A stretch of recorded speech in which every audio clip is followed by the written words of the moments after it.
Chaque semaine, je raconte des trucs comme ça. Il y a pas longtemps, par exemple, il y a un gars, il est parti, il y a sa femme qui a accouché et il a quitté la maternité le jour de l'accouchement. Hein, il est parti avec le placenta. Donc les médecins, ils ont fait... Et lui... Il y a un bébé, un placenta, lui il prend le placenta. C'est un beau message pour ton futur enfant. Je t'aime, mais je le préfère. Voilà.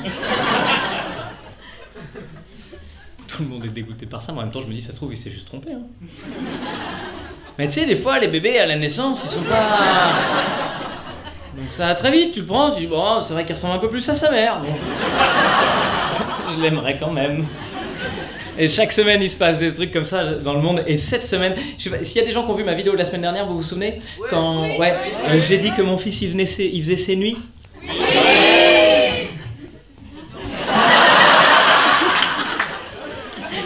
J'ai envie de me décerner à moi-même le prix du j'aurais mieux fait de fermer ma gueule.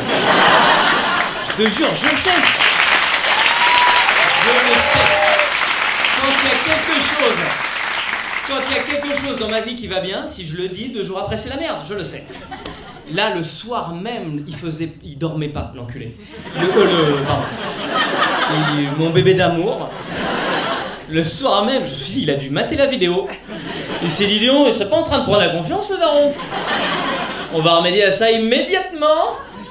Je me suis couché à 1h, à 2h30 du mat, il pleurait. 2h30 du mat, et j'étais dans mon lit, je riais nerveusement. Je me suis dit, d'accord, c'est une vanne, c'est sûr, c'est une vanne. Je vais rentrer dans la chambre et... marrant ou pas? J'ai mis mon réveil pour déconner. En fait, non, c'est pas une vanne, évidemment. Non, c'est qu'il est pas bien en ce moment, il a une otite. Ouais, le pauvre. Le pauvre, vraiment le pauvre, parce que c'est mon 3e fils. Donc, c'est-à-dire le premier qui a une otite, tu l'emmènes chez le médecin. Voilà. Le 2e qui a une otite, tu lui donnes des médicaments, mais le 3e, il a une otite, tu lui donnes un bâton, mort fort là-dedans. Je reviens dans 1 semaine. Évidemment, je l'accompagne. C'est très dur parce que, j'avoue, je suis fatigué, mais je peux pas me plaindre. Il a une otite, quoi. Tu peux pas dire, oui, mais moi, j'ai pas 8 heures par jour de sommeil, j'en ai besoin. Non, tu peux pas te plaindre, quoi. Il a littéralement l'impression qu'il y a quelqu'un qui lui perce le tympan avec une perceuse. Tu peux pas... Mais oui, mais moi, la fatigue... Non.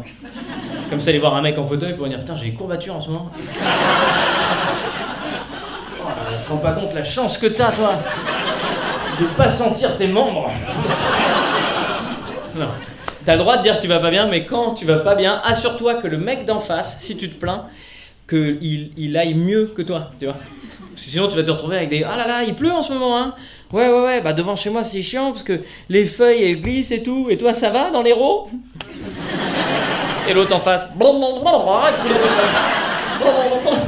D'accord, bah, tu me rappelles quand tu sors de ton cours d'aquabike? On en reparle. Les intempéries dans l'Hérault, vous avez vu évidemment. Intempéries, c'est pas les mêmes intempéries que quand on était petit, tu te souviens? Tu sais, quand la météo elle disait qu'il y avait des intempéries, tu disais bon, faut mettre un caouet. Et le lendemain à 17h, il y aura peut-être un arc-en-ciel. La intempérie, mon pote, aujourd'hui c'est plus la même. Hein. Il faut un gilet de sauvetage, une assurance vie, sinon ne sors pas de chez toi. Voilà. Sauf si tu habites au rez-de-chaussée, évidemment, là peut-être c'est mieux d'aller sonner chez un voisin, mais les intempéries, il va falloir s'y habituer. Hein. Ah bah oui, on voit bien, avec la fonte des glaces à tes souhaits. C'est un éternuement de référentiel physique. Ça n'a aucun sens. Putain, je suis dégoûté, j'ai réussi à le placer partout dans toute la soirée, ça avait du sens. Et là, un éternuement de référentiel physique. C'est validé ou pas par les futurs médecins? Enfin, les futurs médecins. Futurs médecins. Qu'est-ce que je dis? Elle est en première année, il y a une place qui vient de se libérer dans le numérus. C'est à quelle fac? Descartes. Descartes, ok. Voilà, s'il y a des gens qui veulent récupérer en cours d'année, peut-être qu'il y a... il y a un moyen. J'ai pas de blague sur Descartes. J'avais Descartes, oui, mais des Panzani, mais ça... Je suis pas certain que ce soit vraiment drôle, donc je la fais en assumant pas. Vous avez vu? J'ai fait ça de manière très professionnelle. Qu'est-ce que je racontais? J'ai compris intempéries. J'ai intempéries. Ah oui, c'est ça. C'est que je me disais que les intempéries, il va falloir s'y habituer parce que on voit avec la fonte des glaces, même les villes en bord de mer, là, elles vont être submergées. Franchement, je pense que si les hommes du futur, un jour, ils vont, je sais plus comment j'ai tourné mon idée, donc un jour ils vont venir visiter nos villes comme ça. Mais tu sais, ils sont dans des milliards d'années et ils seront là avec un... Nous avons découvert l'Atlantide. Cette ville n'est pas une légende, ils ont écrit quelque chose. Nique ta mère. Ah non, c'est Marseille, autant pour moi. C'est Marseille. J'espère sincèrement que les hommes du futur ne feront pas de recherche sur nous. La honte. Vraiment, je pense que là, ça y est, l'humanité va disparaître. Maintenant, il s'agirait de couvrir nos traces. T'imagines s'ils tombent sur 2019 et regardent, mais qu'est-ce qu'ils foutaient, les gars? Ils le savaient que les glaces elles fondaient. Pourquoi ils pètent un plomb sur le foulard islamique? C'est ça le débat qu'il y a. C'est fou, hein, on en est au stade vraiment où tu vois que ça va mal au niveau du climat, mais le débat principal c'est le foulard islamique. Une valeur sûre, le foulard islamique en télé. Belle valeur depuis 2 semaines, là ça y est, depuis cette femme là qui a accompagné son fils en sortie scolaire à l'assemblée du conseil régional. Et personne ne voulait y aller à la sortie scolaire, donc elle y allait et elle portait un voile et donc elle a été prise à partie par un élu.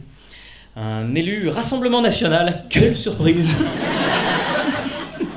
Mais la question pour moi, c'est pas le voile ou pas le voile, c'est plutôt une sortie scolaire à l'assemblée du conseil régional. Tu m'étonnes que personne voulait accompagner les enfants.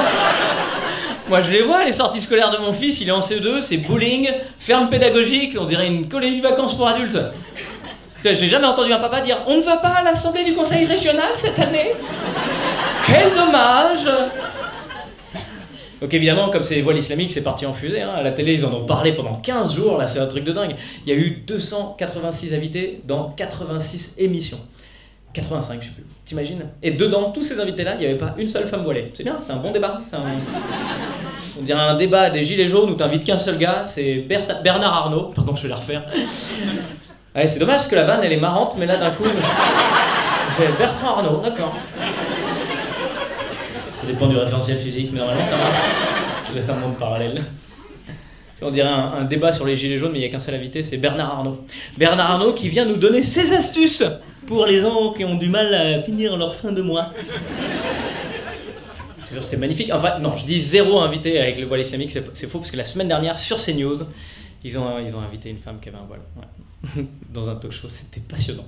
C'est que tu voyais plein de chroniqueurs comme ça, et une femme voilée, et les chroniqueurs, ils étaient là à lui expliquer ce que c'était que le Coran, à elle, dont c'est la religion. Donc, c'est juste la meuf qui était, non, c'est pas ça. Et eux, confiants, mais vraiment, il y a des gens que j'admire pour leur confiance en soi. J'ai pas autant de confiance en moi. Mais il faudrait que j'en ai, tu vois, comme ça, si un jour je rencontre Vin Diesel, je pourrais le regarder et lui faire, je vais te donner des conseils de musculation. Parce que c'est très important. Internet, merci d'avoir regardé cette vidéo jusqu'au bout.